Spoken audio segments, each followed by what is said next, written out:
Every area in all parts of the world has those area-specific urban legends that just refuse to die. Whether the stories are about a haunted asylum on the outskirts of the city, a creature that lives in the nearby woods, or a ghost that haunts a lonely stretch of road outside of town, there is always a common thread within the tales. No one has ever been to these places, seen the creatures, or witnessed any hauntings with their own eyes. There are members of every generation who will proclaim that they know someone whose brother's best friend's sister went to that haunted house with 13 floors that used real blood and snakes and spiders and is so scary that no one has ever made it all the way through. Those same people will swear by these stories without ever being able to provide a shred of evidence or a name of someone who could provide proof of the claims, simply because everyone around here knows that it's a true story. The storytellers eventually pass the tales on to their children, who modify them just enough to keep up with changing times, and the cycle continues. I'm as skeptical as anyone when it comes to these stories, seeing as I was like a junkie when I was younger, constantly searching for more terrifying stories about whatever area of the country I was living in at the time. I made up and spread stories about haunted pizza parlors in New York, my cousin's encounter with the Jersey Devil, or how my grandfather encountered a feral, human-like demon creature in the woods of Colorado. I even broke the one rule with these stories by putting myself in them. This took guts in hindsight because I had to make sure that I always told them the same way. Surprisingly, no one ever called my bluff. I like to think that I have had some wonderful contributions to various urban legends around the Midwest and Northeastern states. I moved around a lot. There was always a surge of joy whenever I would wander the halls at school and hear one of my classmates retelling my stories to another one of their friends, adding little bits here and there like a massive game of telephone. I knew, of course, that the stories were complete fiction, but I stood my ground whenever someone asked me about them. I would even manage to act a little bit, speaking with a shaky voice, or I would look scared when I would recount a situation that I supposedly experienced myself. I suppose this aspect of my childhood has led to my current predicament, which I will recount in full, for the internet to take from it whatever they will. I have laid this little introduction out as a sort of disclaimer, aimed particularly at those who will call my story into question. I have been like the boy who cried wolf for years, but I assure you with every ounce of honesty and integrity that I have, that this time, the wolf is real. From my introduction, it is probably apparent that I moved around the country quite a bit in my middle and high school years. Neither of my parents had anything to do with any branch of the armed forces. They simply didn't tend to hang around any given place for too long. I suppose it had some sort of effect on me, but I wasn't hurt by it or anything of the sort. Growing up, I was a complete ham. I made friends very easily, was often the class clown, and because of that, was often disliked by my teachers. Again, this was never an issue, as I was usually in another state by the time the next semester rolled around. My friendships were often fleeting, as were any positive relationships that I ever had with my teachers. Because of the events that followed, my memory of one teacher in particular is probably slightly skewed, but I will attempt to give the least biased version of our friendship that I can. Mr. Mays was one of my social studies teachers in the early years of my high school experience. Being older now, I can understand how horrible children are to deal with around that age, and I respect him to no ends for the way he was able to connect with his students. He seemed like one of us. He talked like us, made pop culture references that were current, listened to cool music, and sometimes he would even say hell or damn while he was giving a passionate lecture about Native American history, or something like that. A teacher that swore, even a little bit, was the epitome of cool to a freshman in high school. My memories of Mr. May mostly stem from the way that he really got into anything that he was doing. The instance that is still very vivid in my mind, of course, was Halloween of my sophomore year. Mr. Mays had the typical teacher decorations around the classroom, smiling jack-o'-lanterns and black cat cartoons, typical and boring in the minds of egotistic high school students. However, on the 31st of October, when most other teachers were rolling their eyes at the fact that teenagers still took dressing up in costumes on Halloween seriously, Mr. Mays took the whole cool teacher thing to a new level. We walked into the classroom and were surprised to find the blinds drawn, sheets over the smaller windows, candles lighting the room, and a single frowning jack-o'-lantern sitting on a stool in front of the desks. Mr. Mays sat at his desk, just watching the students come into the class and take their seats. He didn't have to ask anyone to be quiet because the moment everyone walked into the room, they were either too excited to care about petty conversations or too confused to bother with them. The students took their seats at Mr. Mays began his lecture. He spoke quietly to set the mood and took a seat on a chair right next to the jack-o'-lantern in the center of the room. "Today is probably my favorite day of the year, class," he said in a monotonous voice. "Halloween is my favorite holiday, and I want to share with you exactly why I love it so much." One girl raised her hand with a concerned look on her face. "I am pushing the due date of your papers to next Tuesday," said Mr. Mays, without bothering to look at the girl, who slowly put her hand down, looking around at the other students with a hint of embarrassment. The class erupted in quiet cheers, and Mr. Mays waited for the inevitable silence. He began his story immediately after the class had calmed down. I will attempt to recreate the amazing story that Mr. Mays told the class that day. The way in which he told this story rendered the horror junkie speechless and the rest of the class terrified. The same girl that had raised her hand to ask about the paper was holding her knees to her chest by the end of it, a look of terror on her face. The important thing to know was what the story was about. The specifics slip my mind now and aren't too relevant. I'll try to recount the parts of the story that matter the most, but don't hold me to it. Basically, Mr. Mays and his friends set out on a road trip around the country after graduating from college. They took a truck, loaded it with camping gear, and set out to sightsee for the entire summer. The group went from the Poconos in New Jersey down to the coast of Florida, New Orleans, to California, and up to Washington. From there, they went to the Rocky Mountains in Colorado, and then back home to New York.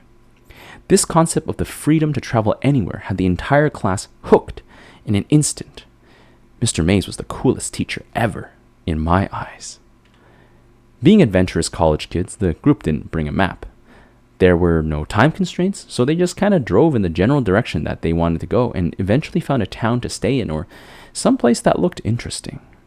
He told us that after spending a week in Colorado, he and his friends had to travel through miles and miles of corn, plains, and more corn.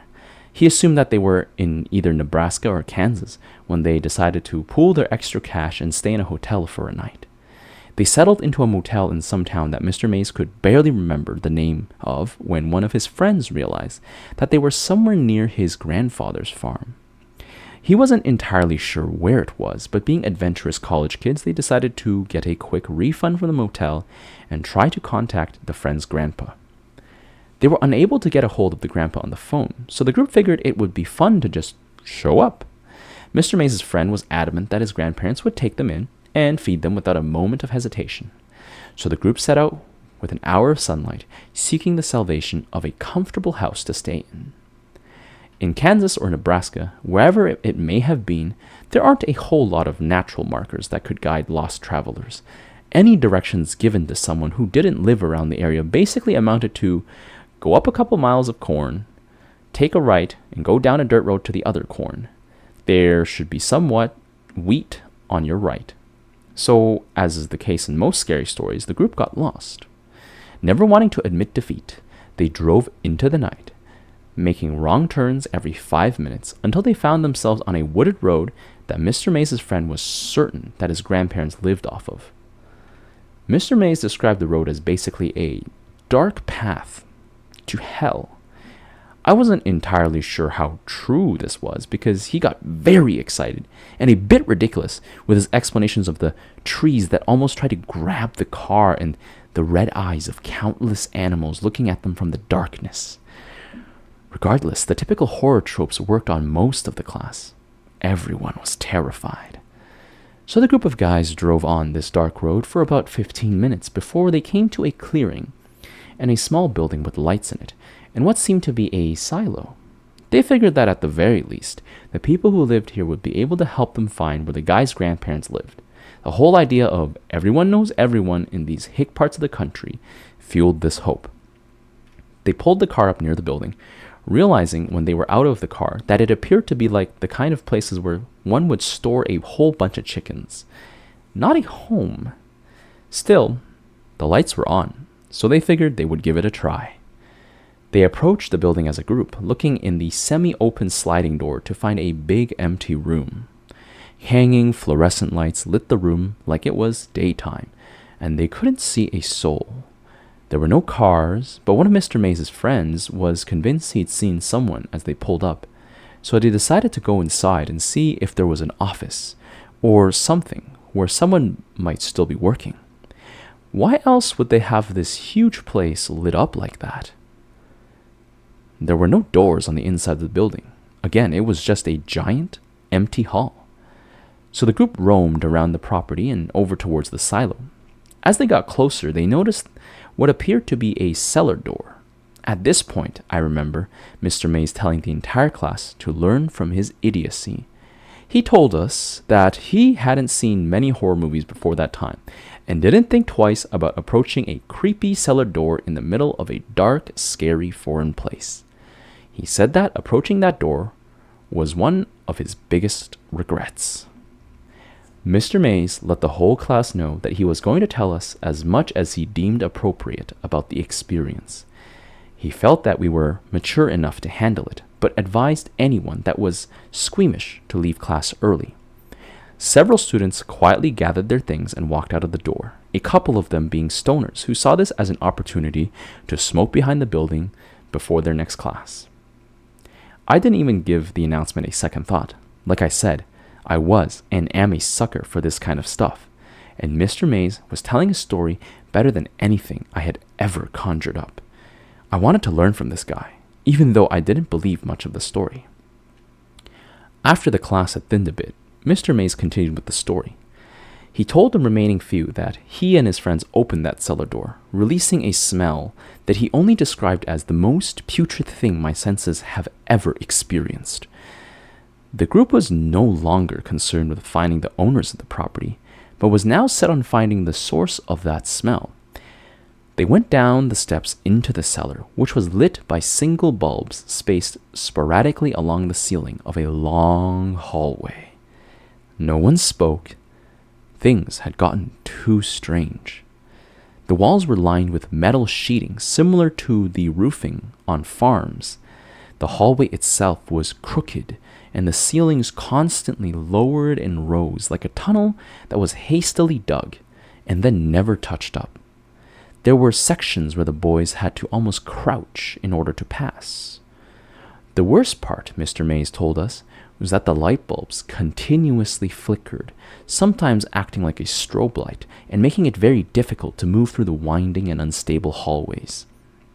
In hindsight, he was certain that his mind was playing tricks on him, but he remembered seeing flashes of things that couldn't be there. He said that when you are that focused on something, or if you are that nervous, your mind can do that to you. It can simply revolt, showing you things or people that aren't there. He continued to describe the hallway, and I was on the edge of my seat. The halls were windy and seemed to go on forever. Mr. Mays guessed that they were somewhere under the creepy forest they had driven through when they found a door, but he couldn't be sure. He said that they came upon a door after walking for what felt like a mile. It was simple and wooden, but it looked like it belonged outside of a suburban home. It had a nice design, seemed to be freshly painted red, and had a very nice knob and knocker on it. It was a door that belongs at the entrance to a nice house. not one that would be sitting in a dirt tunnel in the middle of nowhere. His friend walked towards the door, moving carefully because of the flashing light bulb and the increasingly uncertainty about the stability of the surrounding walls. He turned to the group, the rest of which were nervous at the very least, and attempted to lighten the mood with a laugh before he said, "I should probably knock first." Mr. Maze's friend grabbed the steel knocker and hit it against the door several times mockingly, but quietly uttering, "Is anyone home?" The group waited about 30 seconds before their tension broke. The guy next to the door shrugged his shoulders and went to walk back to his friends. But as he did, the light bulb between them surged and exploded. The boys shielded their eyes and looked back to their lone friend by the door. As he lowered his hands, one of the metal sheets of the makeshift roof dropped down. The edge of the sheet fell directly on the boy's forehead, slicing it open and sending a wave of blood down his face. The impact apparently knocked him out, and he fell back against the door, knocking it open in the process. The entirety of the group rushed through the dim light to their friend, barely noticing the seemingly pitch-black room that now lay before them. Mr. Maze was the first to make it to his friend's side. He lifted the guy's head into his arms, immediately taking off his jacket and putting it over his forehead in an attempt to stop the bleeding. Once the group had calmed down, Mr. Maze noticed that the arm that had been bracing his friend's head was soaking wet. He was confused about this and was attempting to sort it out when one of his friends started talking. He said something along the lines of, "The lights. We have to go," when Mr. Maze took notice. "You know when you turn off a light," he told the class, "and everything is almost pitch black except the light of the bulb dying out or cooling down? It was like that, but there were so many of them. At least 20 light bulbs had lit the room seconds ago, and now only looked like little stars in the darkness. That was definitely terrifying. But that wasn't the scariest thing. There was still a very dim light coming from the hallway behind them, and though it was weak, it lit the room up just enough to see the shape of tens of people standing less than 10 feet in front of them." Mr. Maze's friend went to say something else as one of the bulbs to their right flickered to life. Let me interrupt at this point and say that Mr. Maze was a generally playful guy. He had that tone of voice that makes you want to respond. Basically, he could say, "Let's go jump off of a cliff, guys," and you would want to respond with, "All right, Mr. Maze, show us the way." That is a ridiculous statement, but it gets the point across. He was a charismatic guy. The whole story up to this point had been told like a campfire story. He had the voice inflections of someone attempting to be mysterious and scary, which worked but was noticeable. At this point in his tale, I recall that changing completely. He was no longer attempting to spook anyone. I could tell that this section was difficult for him. Either he was a very good actor, or it was really a terrifying memory for him to relive. He told us that the light bulb came to life and illuminated the group of people in front of him. In the dim light, he could see children, at least 20 of them in just the visible light. They were all dressed in nightgowns that looked to be tattered and torn, stained dark with something. Their hair was long. Every single one of them looked like they had not had a haircut since birth. Some of the children were almost completely obscured by the length of the hair. Every single one of them didn't appear to have seen a shower or nice bath in their entire life. Mr. Maze told us that the most terrifying part of the whole thing was that none of the children were moving. They were all standing, staring, most of them only visible from the faint light reflecting off of their eyes. His whole group was paralyzed with fear for several seconds when they heard what sounded like an animal in the distance yelping. The way it was described was like the sound of a dog crying, multiplied by 10.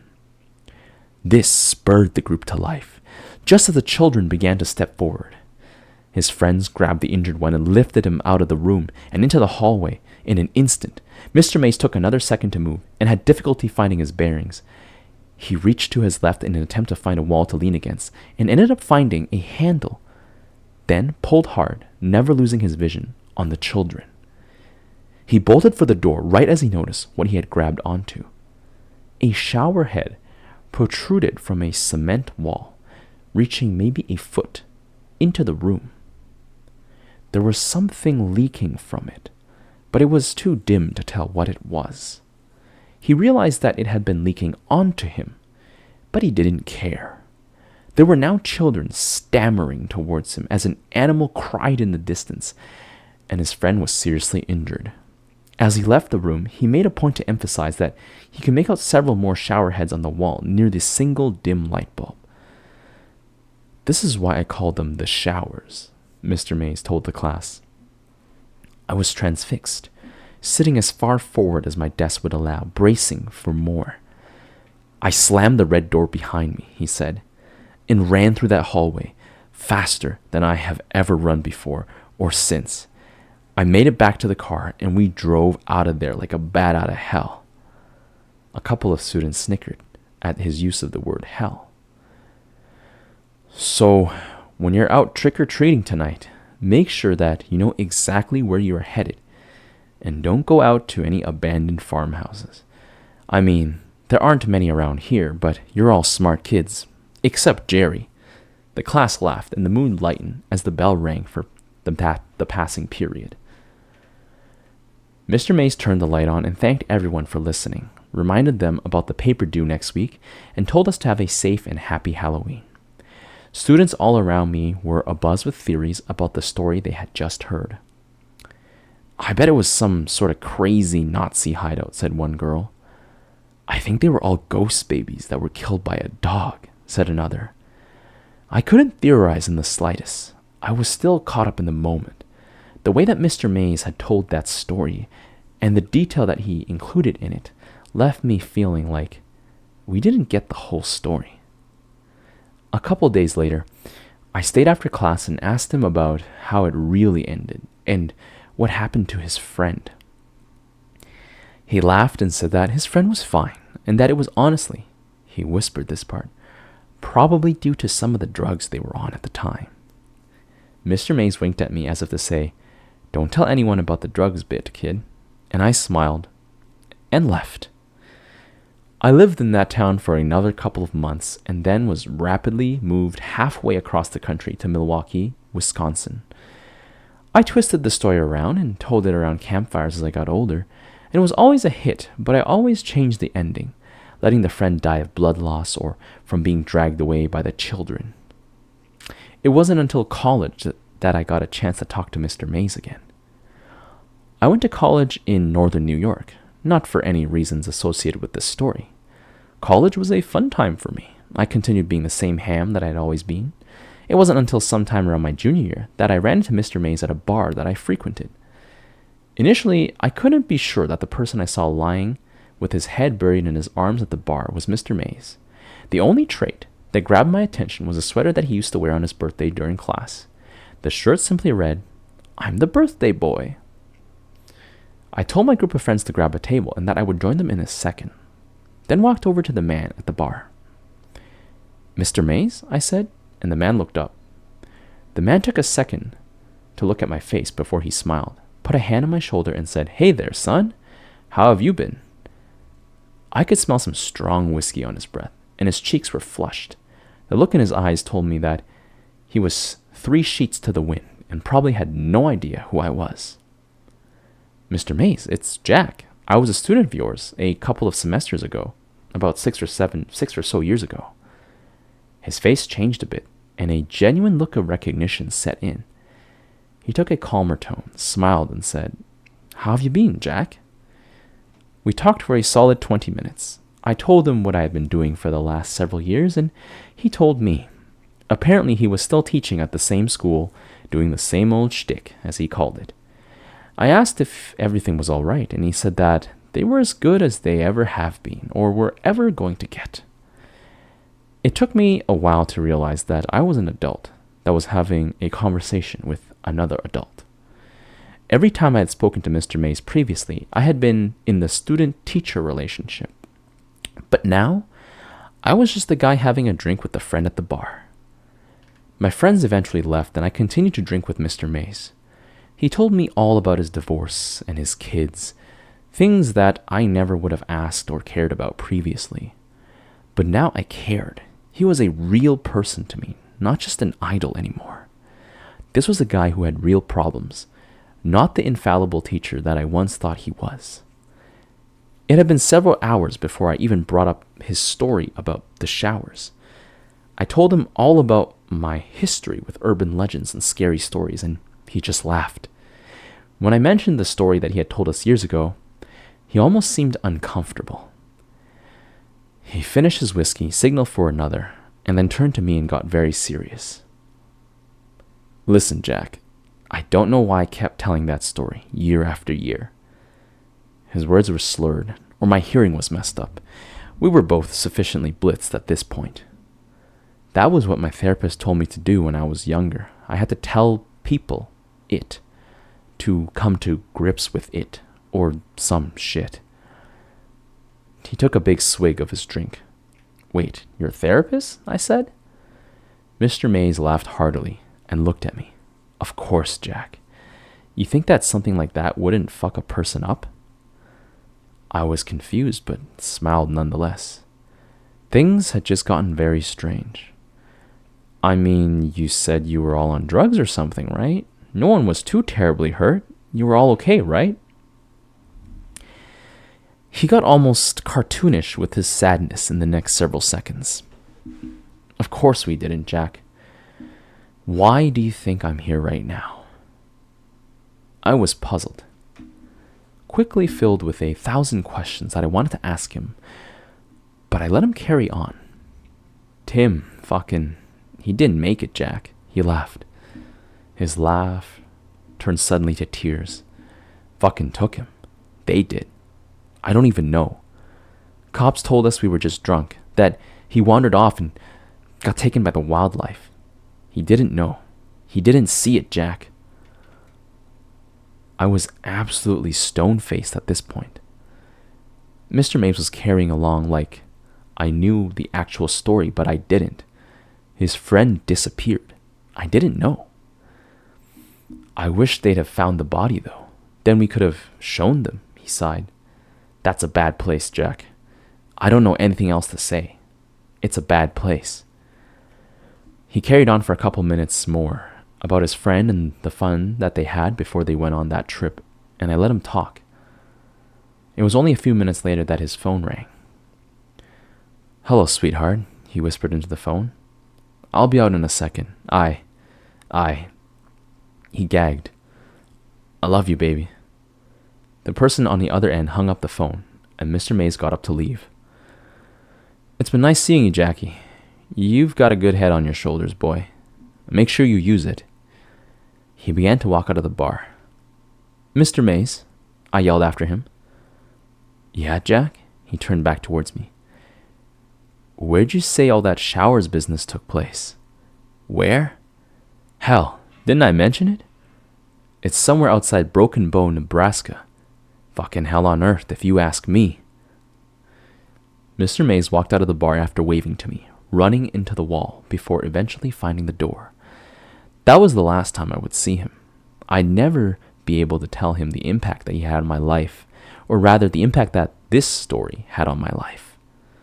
He'd never know about the trip we took after graduation, almost mimicking the one he and his friends had made. He would never know that the things he saw at that place were real. Why? Well, he died about a month later.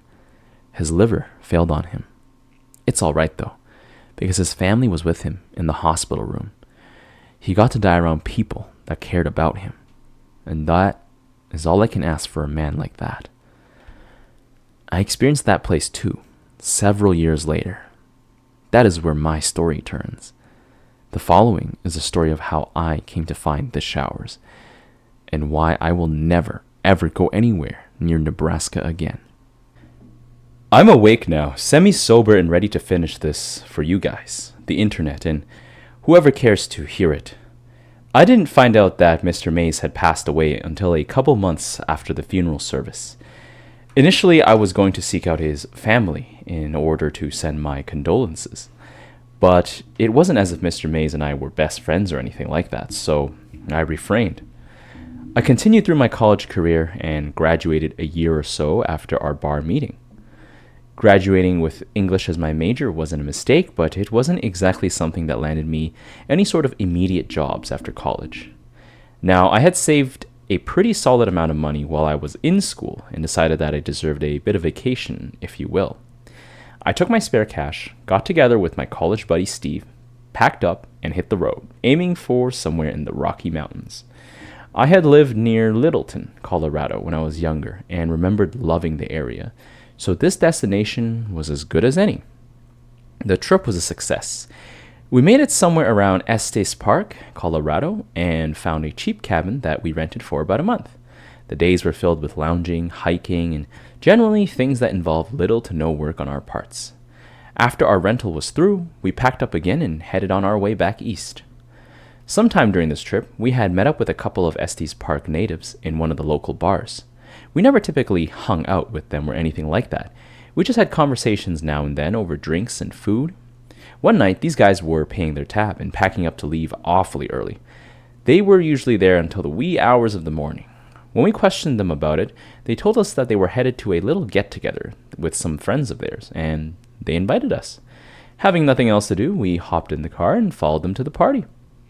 The party itself was very low-key, and ultimately inconsequential to this story. However, the important thing about it was that at some point in the night, we were all sitting around the fire and swapping ghost stories. At this point in my life, I wasn't as much of a ham as I was in my younger years, but with a little bit of encouragement, I started on a couple stories that I remembered telling in my youth. Eventually, I made it to Mr. Mays' story about the showers. Every time that I had told it after hearing it from Mr. Mays, I had spiced it up a little bit. But out of some sort of subconscious respect for my former teacher, I went straight into the version that he told my class in my sophomore year of high school. The group enjoyed my stories for the most part, the showers being the mutual favorite among the partygoers. Steve and I left for the cabin at around 5 in the morning, and he asked me about that story on the drive home. And I told him all about Mr. Mays, that class, my love for everything horror-related and whatnot, and he suggested that we try to find the place on our return to New York. Initially, I was reluctant, simply because I didn't feel like aimlessly wandering through Nebraska for days, looking for some old farm building that was probably demolished at this point. But a couple of days before we left Colorado, I told Steve that it sounded like fun. We weren't going to be able to do another trip like this for a long time, so I figured that we might as well make the best of it. Somewhere in the back of my mind, I thought of it as a little tribute to Mr. Mays, a guy that, in retrospect, helped me realize that I wanted to be a writer. Anyways, we left Colorado and made the long, boring, and barren drive to Broken Bow, Nebraska, or hell on earth, as Mr. Mays had put it. We found a motel in town and hung around for a couple of days, venturing out 100 miles or so in any given direction each day after that. I remembered Mr. Mays telling us that it was somewhere outside of Broken Bow, but I don't think he got any more specific than that. We tried asking the townsfolk if they had any information about the showers, but we were usually met with blank stares or eye-rolling when we told them what exactly this place was. The only person who seemed to know anything about it was an older lady that worked at a gas station on the outskirts of town.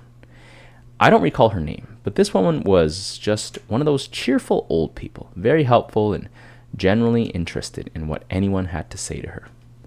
Steve had started talking to her at checkout, and she asked about her license plate, commenting about the fact that we were very far from home. We had nowhere to be in particular, so Steve and I ended up talking to this woman for about 15 minutes, at which point we brought up our hunt for the place known as the Showers. Initially, the name didn't ring any bells with the woman, which made sense, seeing as Mr. Mays had just given it the name after his experience there. But when I began to describe the details that I remembered from his story, the friendly old woman interrupted me. Her tone was not scornful or mean in any way, but she became very terse and deliberate with her words from that point on. People don't deal with anything related to that sort of business around here anymore, she told us. That was all a long time ago. Following her statements, she attempted to be cheerful again, excusing herself to the restroom and wishing us the best on our return trip to New York. Steve and I returned to the car without a word. Both of us were thinking about what the lady had said. Again, she didn't seem to be angry at all. She just didn't want to hear another word about it. We were driving back to the hotel before Steve said something. I mean, if I had to live in a place associated with an urban legend or something like that, I would totally mess with anyone who asked about it, he said. I mean, eventually, you just get tired of people asking about it, so you just try to scare them to get them to shut up, wouldn't you? I agreed with Steve and kept driving. But the whole experience wasn't sitting right with me. If this was some sort of well-known legend in the area, why did no one else in the town seem to know anything about it? But I managed to shrug it off. Mind you, neither of us were scared of finding the showers. This little excursion on our road trip was more like a scavenger hunt, a cap-off to an overall relaxing vacation. Steve and I were basically like tourists, hunting for the site at which a famous movie was filmed, or something like that. We went into the whole situation with little to no expectations and a fleeting hope that we would be able to find this place. We spent another day in Broken Bow before we took our next trip out to try to find the showers.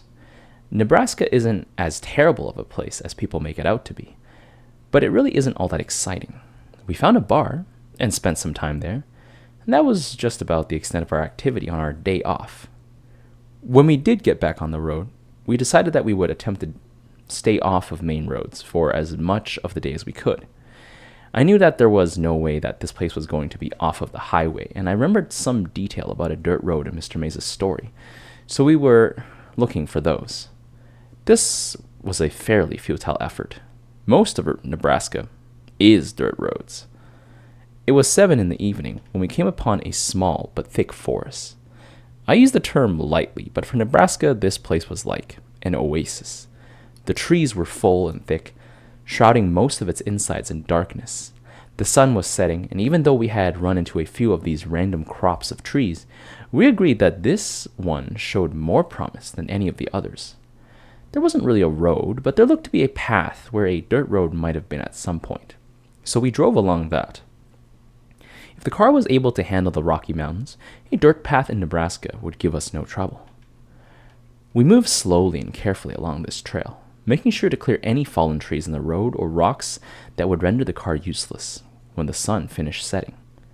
It was pretty dark in this place during the day, but when night came, it was something else entirely. I had an inkling at this point that we had found the right place, but I didn't want to jinx it, so we continued onward.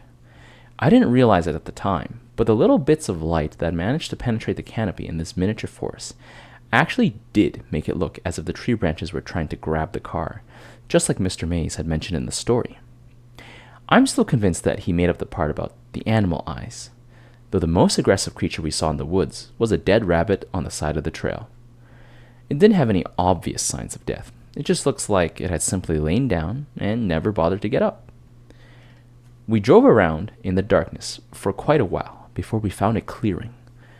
We had to move several smaller clusters of branches out of the way before, but right in front of our exit was a giant, dead monster of a tree.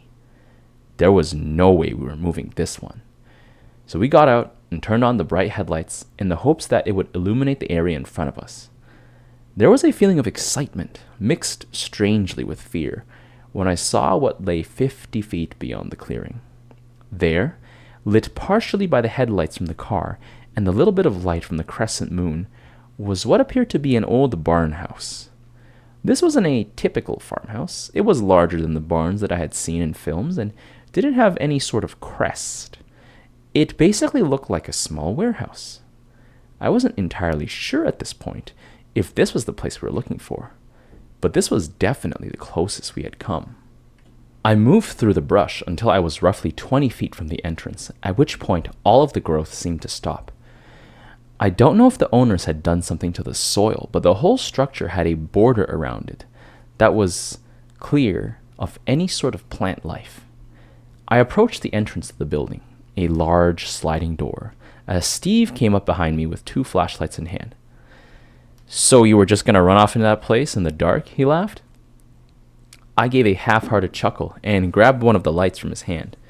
Mine was a little one, but pretty bright flashlight. It was the kind that hikers would most likely fasten to their backpacks, just in case they were stranded at night. It worked well enough. I grabbed the metal door with both hands, holding the flashlight with my mouth, and gave it a tug. It moved slightly, creaked a little bit, but there was no way I was doing this by myself. Steve came up from behind, set his flashlight on the ground, grabbed the door, and said, "1, 2, 3. We pulled at the door with all that we could muster. Once we had managed to move it a couple of inches, it must have latched back onto its track because it slid very easily, stopping hard with a loud and echoing thud when it was completely open. Steve picked up his flashlight and walked behind me. I had already moved inside. The inside of the structure was exceptionally bare, almost troublingly so. I wasn't entirely sure how far we were from the nearest home or small town, but there wasn't even the slightest bit of evidence that anyone had been in this building for years. There were no broken beer bottles or empty bags of chips. There weren't even any animal droppings or eager plants that managed to grow here. The room was expansive, larger than your average farm, but not the warehouse-sized monstrosity that I believe Mr. Mays had described in his story. I was sure that it was simply a holding area for farming equipment or something similar at some point. Disappointed, I wandered near the entrance while Steve ventured into the expanse of darkness. As I was running over the details of the story in my mind, something struck me like a sack of bricks. In Mr. Mays' story, there was a silo near the barn. I ran outside, my eyes adjusting easily because at the very least, it was brighter outside. I looked in all directions, running around the perimeter of the building. Surely, if there was ever a silo near this place, there would be some evidence of it somewhere. But despite my hopes, there was nothing but a cluster of thick bushes on one side, brush and dirt everywhere, and the forest that we had come from. I walked back into the building, frustrated and tired. Steve was still excited, eagerly running around the inside of the building. "Even if I could just find a shower head or a pipe," he said, "then we'd know it was true. Just keep looking with me." I didn't want to ruin his excitement. I had told Steve the story several times, but obviously he didn't realize that this wasn't the place. The building was weird, yes. It was out of place and oddly pristine, but it wasn't the location of the showers.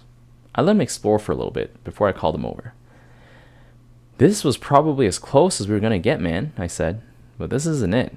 Remember the silo?" His face went from excitement to disappointment in an instant, much like a young child who didn't get the presents he wanted on his birthday. I patted him on the shoulder. "This is still pretty cool, though. I mean, we could still tell people that we found it." I was reverting back to my old habits quickly. Steve laughed. "Yeah, man, I guess we could. It is definitely creepy enough. We should get some pictures as proof, you know?" I agreed with him. "I'm going to go grab the camera real quick," he said as he bolted out the entrance of the building. I was left alone in the building. It was very quiet when I was alone in there, but I could hear the faint sound of Steve running through the brush and to the car. But once he was far enough away, everything was quiet. I remember not even hearing wind or the chirping of crickets as I walked deeper into the dark, flashlight in hand. I was convinced that there had to be something. As I approached the far corner of the room, the sound of my feet scratching against the dirt was interrupted by a soft, hollow thud. I stopped, trying to figure out what it was. I put my foot down hard against the ground and I heard it again. I stomped one more time, realizing that the floor that I was standing on was covering something hollow. I walked to the wall of the room, looking carefully at the floor to try to spot any holes or gaps. As far as I had known, it was solid ground that this thing sat atop, so I was convinced that I had found a hatch or a basement or something. I heard Steve come back through the brush as I shouted, "Steve, come over here, it's hollow." As I went to say the word hollow, I hopped a little bit, hoping to recreate the sound so that he would be able to hear it upon entering the door. The second that my feet made contact with the floor, I felt it give out beneath me. The memory of the fall is fuzzy, but I do recall hearing wood splinter. I remember seeing the light from Steve's flashlight falling away into complete darkness. It wasn't a long fall, but I must have fallen in a terrible position because I know that I lost consciousness for several seconds at least. When I woke up, I was staring at a bright light. For an instant, I had thoughts about approaching the fabled light at the end of the tunnel. I was angry at myself. You died in Nebraska, Jack? Wow, you do know how to fuck up. My self-deprecation in the afterlife was interrupted by what sounded like Steve's voice. Jesus, Jack! Jack, can you hear me? Dude, wake up! Please wake up! He screamed. I managed to lift my head up off the floor just enough for him to celebrate. The pain in my head was immense, but it was outweighed by the pain shooting through my knee. I knew I had a concussion, but the pain in my knee was just so much more pressing. I looked around until I found my tiny flashlight, then sat up, reassured Steve. I'm okay. I just hurt my knee. I bumped my head too, really hard. Thank fuck, man. I thought you were dead. Imagine that though, dying in fucking Nebraska? It'd be awful. His words made me laugh a bit, but I stopped myself. The slightest shaking hurt my head and made me feel incredibly dizzy. I guess a rope? Said Steve. What? I asked quietly. Should I go get a rope to get you out of here, or do you see a ladder? I looked around the walls that sat in front of me. They were smooth cement. There was no way that I was climbing out of here. Yeah, get the rope, I told him. It's buried under all of our stuff. I think it might be in my red climbing bag, but I'm not sure, Steve nodded, telling me to hang in there, and that he would be back in a bit. And then he ran off. The silence that followed was uncomfortable. After the sound of Steve's feet scraping the floor above me faded away, I was only able to hear that buzzing that occurs in total silence, intertwined with the pulsing in my head. I pushed myself over to the nearest cement wall and braced myself against it, resting and breathing deep in an attempt to calm myself. The cement was unnaturally cold against my back. It was summer, so I only had a t-shirt on, but it felt like ice, even through that. Again, this observation was primarily made after the fact. In the moment, it just felt good to lean against something. I sat there waiting for Steve in this underground basement, and I began to feel uneasy. I felt like an idiot for falling down here. I felt pain from my injuries as well. That all seemed to fade into one emotion in an instant, when I heard what I could only identify as breathing somewhere to my left. I convinced myself that it was my injured mind playing tricks on me for a few moments, until my mind decided to rapidly replay Mr. Mays' story. When I had first heard it in that classroom years before, I was more impressed than I was scared. But now, sitting in a dark basement in the middle of Nebraska, I felt something I hadn't felt in a long time. It couldn't even be summed up in the word fear. As I sat there, I felt an all-encompassing dread. I pointed my flashlight to my left, the direction from which I thought I heard the sound. The light didn't reach the other wall. It was too far away. But I was comforted to see absolutely nothing there. I breathed deeply for a couple more seconds before I heard another noise in the darkness. It was very quick, and I cannot be sure that it wasn't my own body moving around without my noticing. But I thought that I heard a scraping sound, not 10 feet in front of me. It sounded like the noise your feet make when you are walking across a dirt-covered floor. Before I could react, I heard the breathing to my left again, closer this time. There was no way this was real. I hadn't seen so much as a spider web in this building, and now I was convincing myself that something next to me was breathing? I was angry at myself for getting so worked up. And I told myself that the human brain is constantly hallucinating. I told myself that, while in silence or darkness, the brain will make sounds to fill the gap, or make you think you see things that aren't there. I channeled my inner skeptic in order to calm myself. It worked. It worked until I saw a flash of something in front of me. I can't be entirely sure what it was, but I heard the accompanying sounds of feet scraping against the floor, and I began to swell with dread. I decided that the best course of action at this point was to turn off my flashlight, assuming that if they couldn't see me, they couldn't get to me, whatever they might be.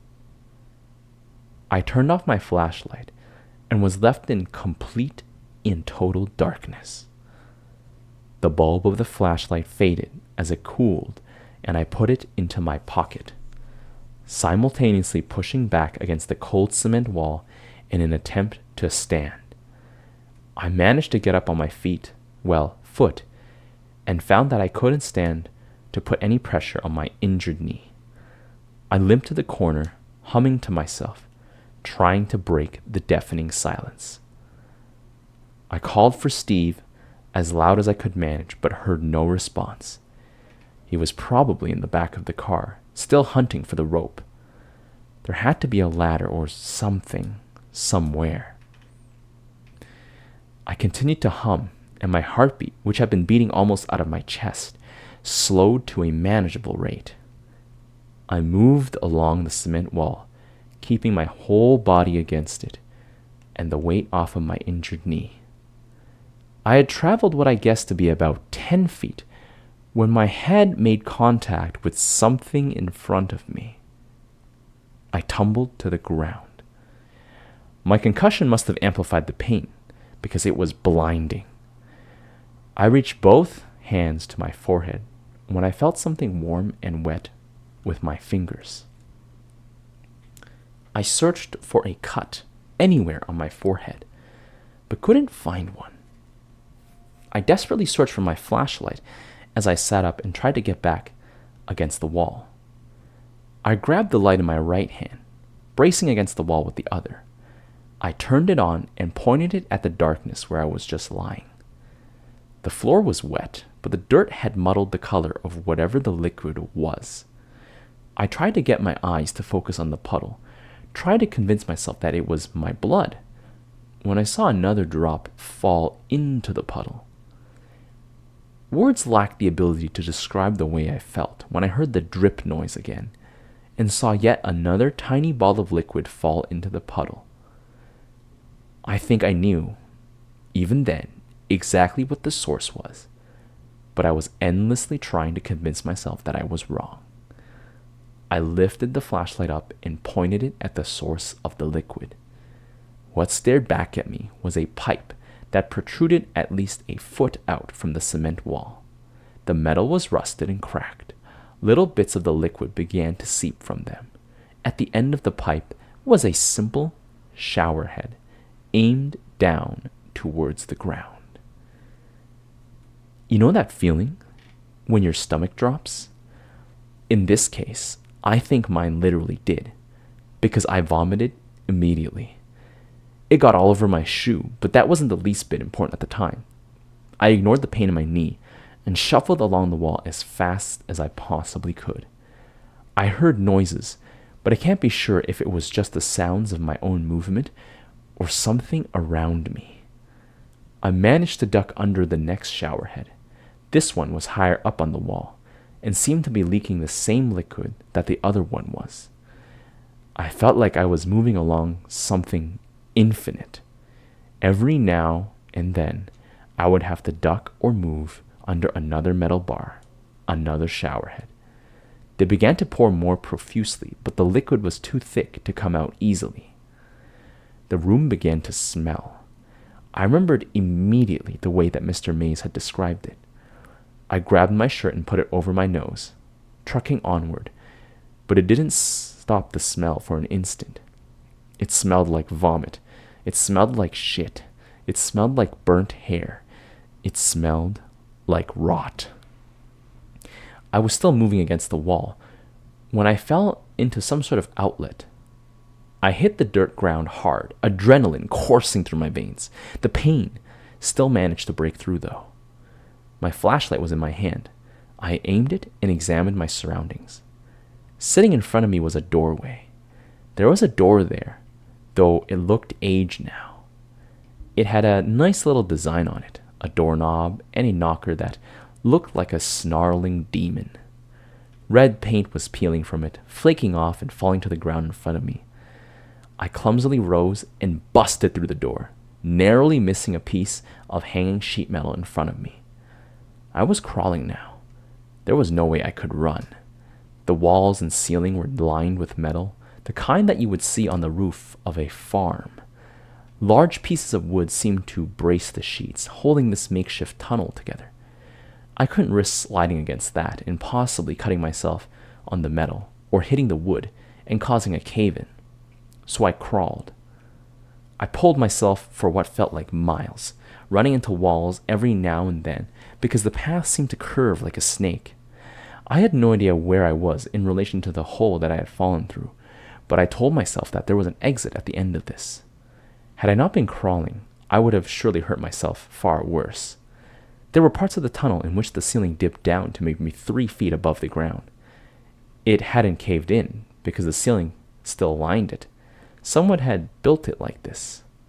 This, again, is in hindsight. I didn't care at the time. I kept telling myself there was nothing behind me, but I swore that I heard feet scraping only a few inches behind my own. My jeans would brush against my legs every now and then, making it feel like someone was touching me, and even now, I still can't completely convince myself that someone wasn't. I crawled and crawled until I reached an upslope. With joy, I looked ahead of me. There was a cellar door. The door was made of wood. I knew this because I could see light through them. I couldn't be sure, but I thought it might have been the light from the car's headlights. Besides all of this, I was just so immensely happy to find an exit. I crawled all the way to the door and threw my shoulder into it. It budged, but didn't open. I began to scream, but my throat seared with pain. The most I could manage was a harsh crying noise. It sounded like a dying animal. I collapsed in exhaustion and pain, my eyes staring up at the slits of light before me. It was so close to being out, I could taste it.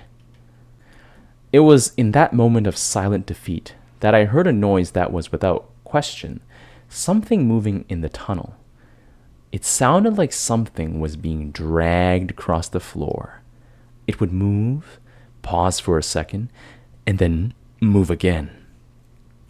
I had nothing left in my stomach to throw up, but I began to gag. I gathered myself slightly and tried to steady my hand enough to focus the flashlight into the tunnel. What I saw, I can still not rationalize. I know what I saw, but I cannot convince myself that it was actually there. I can't stop telling myself that I was hallucinating. I saw a child in a dirty sleeping gown. The gown was stained with something dark and brown, with occasional splashes of a deep red. The child was extremely frail, like the pictures that people might see of a Holocaust victim. I could only make out one eye, brightly reflecting the light of my flashlight, in between huge tufts of long, dirty hair. It reached down beyond the fingertips of the child, which were caked with dirt. The boy or girl, I'm not entirely sure which, moved towards me with difficulty. It wasn't breathing hard, but it seemed that every moment of every muscle use took every ounce of strength the child had. The thing that froze me, though, was the eye. It was only visible because it was reflected in my flashlight, but even in that glint, I could feel anger, or deep hatred, or something like it.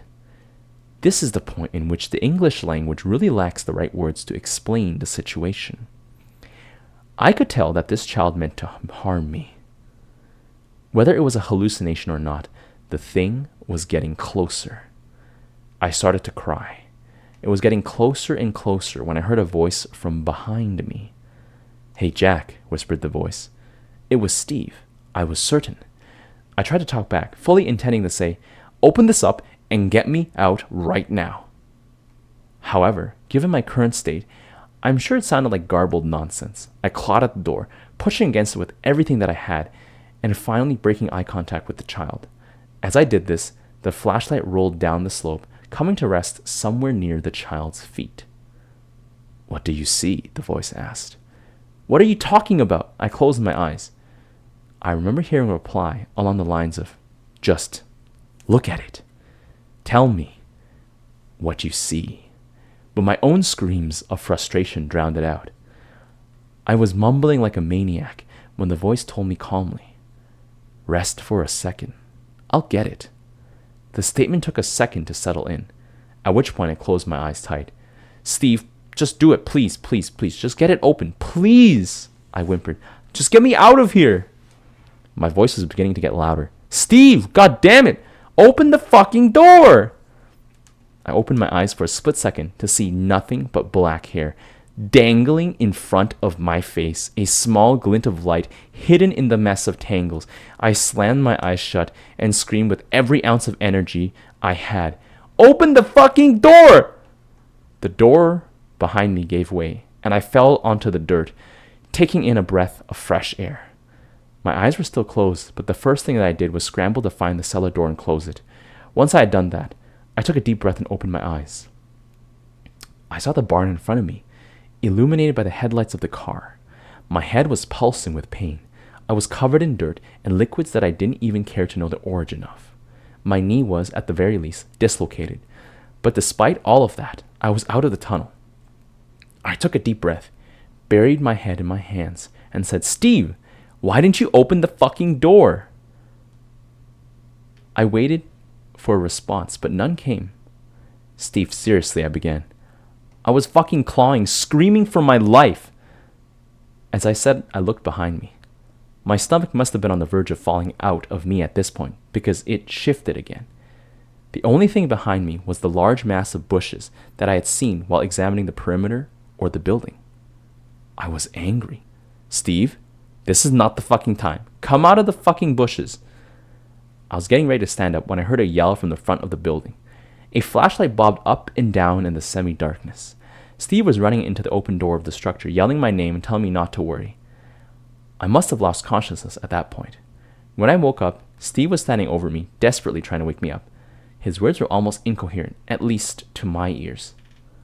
He helped me to my feet and began to walk me to the car. As we walked away, I saw my flashlight sitting just outside the cellar door. The light was fading. Steve brought me back to the car and then drove me to the nearest hospital. I fell asleep, but he told me that he drove around for an hour before he found a main road. I don't think I ever told him the whole story. I believe he thinks that I was just injured from the fall. He never really asked about it, and we didn't stay in contact for much longer. It's not like we deliberately parted ways. We just sort of stopped hanging out after that trip and went our separate ways. I have never been able to fully understand what happened that night. There are many things that I can explain away as being hallucinations, but there are still many things that don't make sense. The shower heads were there, and they were leaking something. The door was real. The tunnel was real. Most everything else can be semi-rationalized if I convince myself that I had a very bad concussion. A very, very bad concussion. But the one thing that I couldn't have imagined was that the cellar door was locked, and then it suddenly wasn't. I'm still as skeptical as I've ever been, but I believe in what happened to me at the showers. I'm not a hermit or a social retard because of this. I drink a lot, but I'm still functional. But I will never return to Nebraska. No one will ever be able to convince me otherwise. I don't watch horror movies either. There's absolutely nothing entertaining about being so desperately scared. That's it, really. There's no typical ending for my story. I was changed by my experience, yeah. But there is no way to change anything about it or fight back against it. I can't even convince myself that I wasn't just seeing things. Believe me, I've been trying for years. Prior to this, there was really no way to find any information on the showers. The legend didn't extend outside of the classroom of Mr. Mace. No one told stories like this to keep children away from a certain place or to scare them. It just wasn't known. I guess that's really the point of this whole story. I want people to know firsthand what this place is like.